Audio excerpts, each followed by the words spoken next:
নমস্কাৰ, এটা নতুন ভিডিঅ'লৈ আপোনালোকক পুনৰবাৰ স্বাগতম জনাইছোঁ। আশা কৰোঁ আপোনালোক সকলো ভালে আছে আৰু আপোনালোকৰ মৰম আশীৰ্বাদৰ মাজত মই ভালে কুশলে আছোঁ। আহি আছোঁ ডিব্ৰুগড়লৈ। ডিব্ৰুগড় মানে এইবাৰ অনুষ্ঠানটো একেবাৰে তিনিচুকীয়া দুলীয়াজানলৈকে কৰিব লগা হৈছে। আচলতে মই ডিব্ৰুগড় আপোনালোকক কৈছোঁ যে মাজতে গৈ উঠিছিলোঁহে, আকৌ ডিব্ৰুগড় আহিব লগা নাছিল, কিন্তু বিশেষ দুটা কাৰণৰ কাৰণে মই ডিব্ৰুগড় আহিব লগা হ'ল। আৰু ডিব্ৰুগড় যিহেতু আহিলোঁৱে বা তিনিচুকীয়া যিহেতু আহিলোঁৱে, গতিকে দুই এদিন বেছিকৈ লৈ যিহেতু আকৌ আহিব পৰা নাযাব, তেনেকৈ আহিছোঁ। আৰু যোৱাকালি ৰাতি ধেমাজিত থাকিব লগা হ'ল। ধেমাজিত থাকি গোটেই ৰাতিটো প্ৰায় 1-1.5 মান বজালৈকে মই তেনেকৈ আছিলোঁ। আৰু ৰাতিপুৱা উঠি আকৌ ধেমাজিৰ পৰা মাছখোৱালৈ আহিলোঁ। মাছখোৱাৰ পৰা এতিয়া এয়া বগীবিল দলং পাইছোঁ।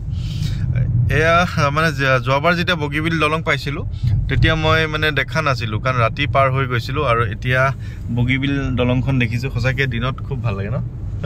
মানে ৰাতি দেখোঁতে একো অনুভৱেই কৰা নাছিলোঁ, কিন্তু এতিয়া খুবেই ধুনীয়া লাগিছে দেখি পেলাই। আপোনাৰ চাওকচোন, ষ্ট্ৰীট লাইটবিলাকৰ সৈতে কিমান ধুনীয়া লাগিছে, দলংখন কিমান দীঘল। আৰু ওচৰতে আমি পুলিচজনকো সুধিছোঁ, ফটো চটো উঠিম এতিয়া। গতিকে এইখিনি অকণমান আপোনালোকক বগীবিলখন দেখালোঁ। এতিয়া অকণমান সময় ৰ'ম, তাৰপিছত আকৌ বাকীখিনি কথা আপোনালোকক কৈ আছোঁ। অকণমান ৰৈছোঁ এয়া বগীবিল দলঙত। আৰু বগীবিল দলং চোৱাৰ যি হেঁপাহ আছিলে, আজিহে আচলতে পূৰণ হৈছে। এইখনে বগীবিল দলং, তলেদি ট্ৰেইন, ওপৰেদি আমাৰ এয়া গাড়ী মটৰবিলাক যায়। খুবেই ধুনীয়া লাগিছে বগীবিল দলং। এতিয়া চিধা মই তিনিচুকীয়ালৈ যামগৈ। তিনিচুকীয়া মানে মাকুম যামগৈ। মাকুমৰ পৰা আকৌ মই মূল তিনিচুকীয়ালৈকে ঘূৰি আহিম।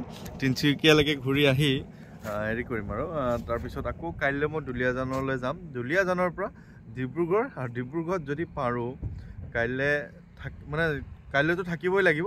পৰহিলৈ যদিহে মোৰ তেনেধৰণে মানে ঘৰলৈ যাবলৈ চেষ্টা কৰিম। যদি নোৱাৰোঁ ঘৰত, তেতিয়া আৰু মই আকৌ পৰহিলেও মানে শুক্ৰবাৰো থাকিবলৈ চেষ্টা কৰিম।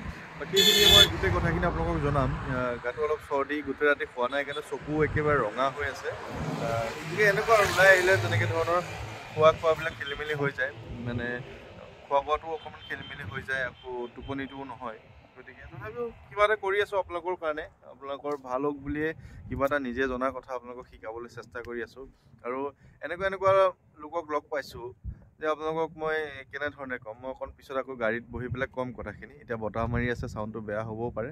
অকণমান আকৌ বগীবিল দলংখন বাৰু চাই লওকচোন, কিমান ধুনীয়া। পাৰ হৈছোঁ বগীবিল দলং। বগীবিল দলং পাৰ হৈ এতিয়াও আমি যিখন ঠাইলৈ যাম, মাকুমৰ, সেই ঠাইলৈ প্ৰায় এতিয়াও আপোনালোকে ইয়াতে মই স্ক্ৰীণত দেখাই দিব পাৰোঁ। 75 কিলোমিটাৰ আছেও, 1 ঘণ্টা 15 মিনিটমান লাগিব। মানে এইটো স্পীডত আমি গৈ থাকিলে তেনেকুৱা ধৰণৰ ইয়াতে মানে এক্সপেক্টেড দেখাই দিয়ে আৰু। বাৰু যি কি নহওক, আমি এতিয়া কালি ধেমাজিৰ কথাটো কওঁ যে ধেমাজিত মানে এনেকুৱা হ'ল যে মই ধেমাজিলৈ আহি থাকোঁতে বাটত নাৰায়ণপুৰত লোকক মই কৈ থৈছিলোঁ যে নাৰায়ণপুৰত অকণমান সময় ৰ'ম, তেওঁলোকৰ সৈতে অকণমান কথা পাতিলোঁ, প্ৰায় আধা ঘণ্টামানৰ ওচৰত।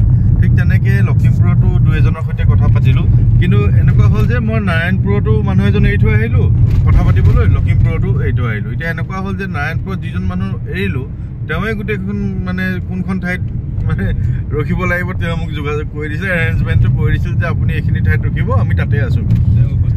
কিন্তু তেওঁ মানে বাকীখিনি মানুহ গোটেইখিনি মই তেওঁক কোৱাৰ মতে কৈ দিলোঁ যে আপোনালোক ইয়ালৈ আহক, সেই গোটেইখিনি মানুহ তালৈ আহিল। এতিয়া তেওঁক মই বিচাৰি নাপালোঁ, কাৰণ তেওঁকতো মই মানে ফিজিকেলি মই তেওঁলোকক দেখা নাই মানে চকুৰ আগত। গতিকে ফোনতে যোগাযোগ হয়। তাৰপিছত মই আহি বহুতখিনি অহাৰ পিছত ক'লে, মইতো কাষতে ৰৈ আছিলোঁ, কৈছিলোঁ দাদা চাওক মই আধা ঘণ্টা তাতে ৰ'লোঁ, ইমানখিনি কথা পাতিলোঁ, আপুনি বুলিয়ে ভাবিলোঁ, আপুনি বুলিয়ে হয়তো কাৰোবাৰ লগত কথা পাতি আহিলোঁ। গতিকে তেওঁক মই এই ভিডিঅ'ৰ যোগেদি আকৌ বাৰু মই কৈছোঁ যে দাদা বেয়া চেয়া নাপাব, আৰু পিছত আকৌ কেতিয়াবা হেৰি কৰিম।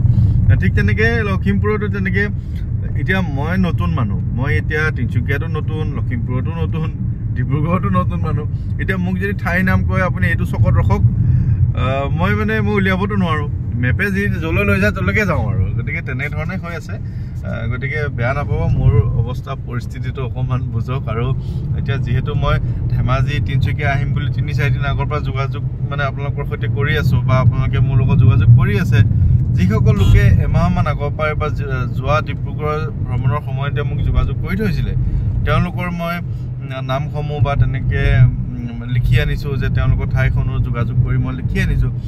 কিন্তু এতিয়ালৈকে মই মানে এনেকুৱা হয় যে মই ডায়েৰীখন উলিয়াবলৈ মই চাবলৈ সময় নহয় যে মই কাৰ ওচৰলৈ যাব লাগিব বেলেগ সকল লোকৰ ওচৰলৈ যাওঁতে যাওঁতে মোৰ মানুহ সেইখন থাকি যায়গৈ গতিকে এনেকুৱা হৈছে গতিকে চাওক মই আচলতে মোক লগ পোৱাৰ বা মোৰ লগত বৰ বিশেষ একো নাই মই আপোনালোকক এটা ৰাস্তা দেখাই দিছোঁ যে এই ৰাস্তাটোত যদি আপোনালোকে গ'লে আপোনালোকে সুফল পাব কাৰণ মানুহৰ জীৱনত প্ৰত্যেকজন মানুহৰ জীৱনত সমস্যা থাকে এতিয়া মোৰ জীৱনত সমস্যা আছে আমাৰ হেমন্তৰ জীৱনত সমস্যা আছে যিসকল আপোনালোকৰ সৈতে কথা পাতি আছোঁ আপোনালোকৰ জীৱনত সমস্যা আছে মানে সমস্যা কাৰো জীৱনত শেষ নহয় কিন্তু এই সমস্যাখিনি পৰিত্ৰাণৰ কাৰণে যিহেতু সংকট মোচন হনুমানজীক বুলি কোৱা হয় সংকট মোচনক আমি যেতিয়া তেখেতক আমি মাতিম আমাৰ সংকটখিনিৰ পৰা তেওঁ ৰেহাই দিয়ে এতিয়া মই আগতেও কৈছোঁ যে আপুনি ক'ৰবাৰ পৰা ধাৰ লৈছে আপুনি হনুমানজীক মাতিলে তেওঁ ধাৰখিনিতো ৰেহাই কৰি নিদিয়ে কিন্তু আপুনি ধাৰখিনি মাৰিব পৰাকৈ শক্তি যিহেতু আপোনাৰ হাতত বৰ্তমান নাই সেই শক্তিখিনি তেওঁ দিব মনত সাহসখিনি দিব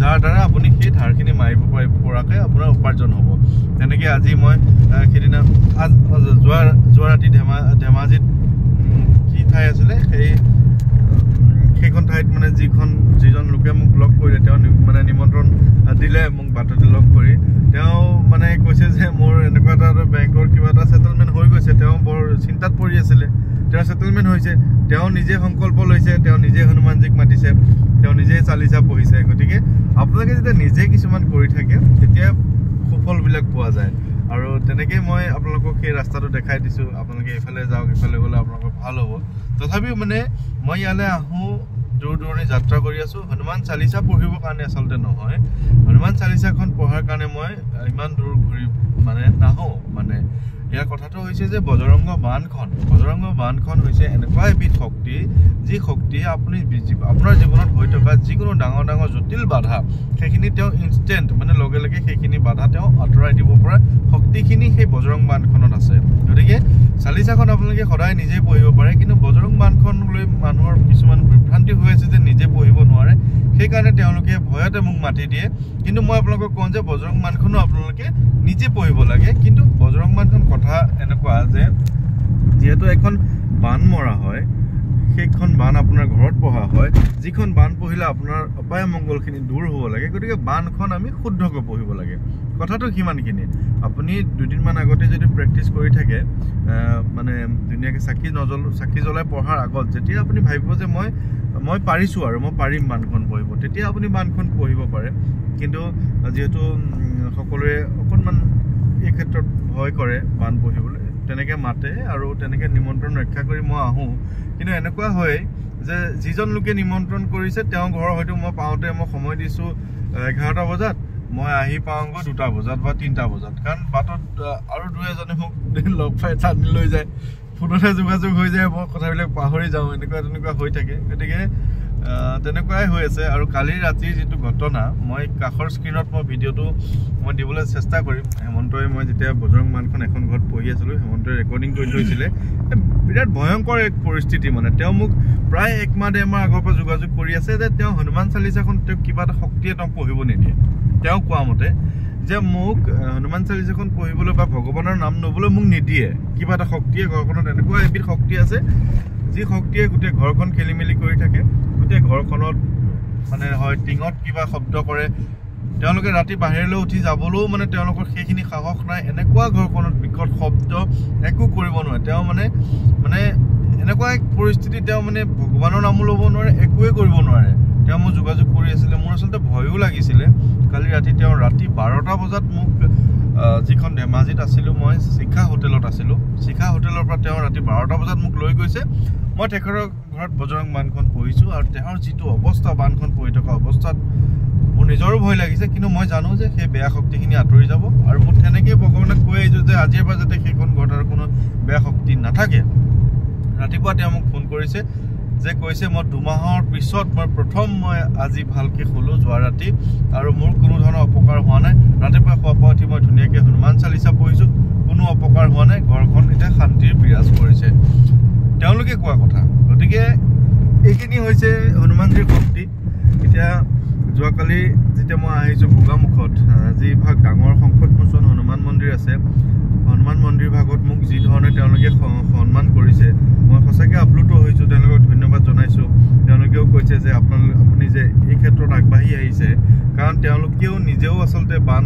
নপঢ়ে মোক কোৱা মতে যে বান পঢ়াটো অকণমান কঠিন যে সেই মন্দিৰৰ যিকেইজন ডাঙৰ ডাঙৰ পুৰোহিত আছে তেওঁলোকেও লোকসকলক কৈছে যে আপোনালোকে চালিচাখনেই পঢ়ি থাকিব তাতে শক্তি পাব কিন্তু বানখন তেনেকৈ আৰু পঢ়িবলৈ চেষ্টা নকৰিব সেইকাৰণে আচলতে বানখন পঢ়িব পৰা কিবা এটা হাতত শক্তি এটা পাইছোঁ বানখন পঢ়ি দি অসমৰ বহুত মানুহ ঠিক হৈ গৈছে গতিকে আপোনাৰো ঠিক হ'ব কিন্তু ৰোৱা ধপা নকৰিব সকলোৰে ওচৰত যাম নিমন্ত্ৰণ তেনেকৈ মই মিলাই থাকিম কাৰণ ঘৰৰ কথা আছে মোৰ এতিয়া ল'ৰাৰ স্কুল বন্ধ বুলিহে আহিছোঁ মই খুব প্ৰেক্টিকেল ল'ৰা আচলতে মই কোনো মানে এনেকুৱা নহয় মানে আপোনালোকে মোক লগ পালে কোনোবা এজন মানে হেৰি গৈছে বুলি মানে কিবা বেলেগ মানুহ গৈছে বুলি আপোনালোকে ভাবিবই নালাগে মই আপোনালোকে নিজৰ ঘৰুৱা মানুহ এই কথাটো আপোনালোকৰ এটা কনফিউজন হৈ থাকে যে মোক যদি আপোনালোকে মাতে মোক কি শুশ্ৰূষা কৰিব লাগিব এনেকুৱা প্ৰশ্ন কিছুমান আহি থাকে গতিকে মোৰ তেনেকুৱা ধৰণৰ একো আজিলৈকে এতিয়ালৈকে